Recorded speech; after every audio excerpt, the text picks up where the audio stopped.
With me in the studio this hour, Danny Ayalon is the former Israeli ambassador to the United States, and Benjamin Anthony is the CEO of the Miriam Institute. Thank you for staying on, both of you.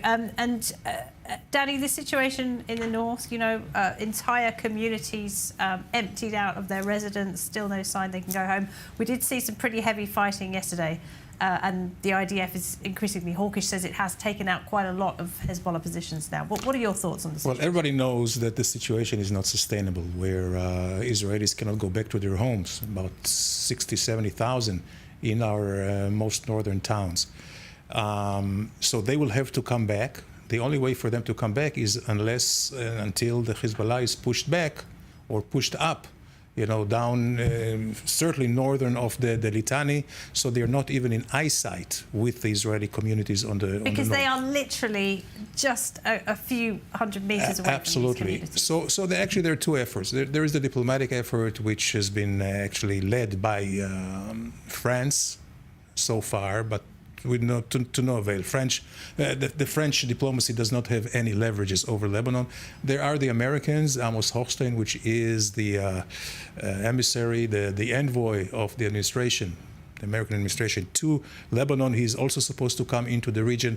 But at the same time, we have this tit for tat, but it's more than that, because what we see that Israel continuously is peeling off strategic assets of the Hezbollah, in a way paving the way that if diplomatic efforts do not come to fruition, then a ground operation will have to take place, and already now the IDF is planning it, and by degrading the Hezbollah defense operations.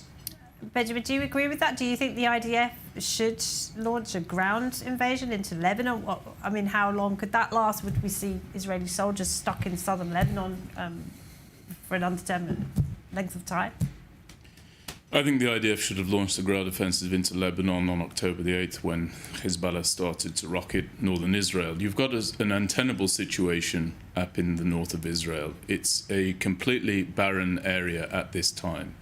And I think that diplomatic efforts should have long ago been abandoned, because there's already a very clear, codified, ratified diplomatic solution to this. It's called Resolution 1701. It's not adhered to by Hezbollah at all. It's not enforceable. The only way to deal with this is to move forward and to eliminate that threat. And I actually was a minority voice, but it doesn't matter. I'm not interested in majority minority when it comes to these ideas.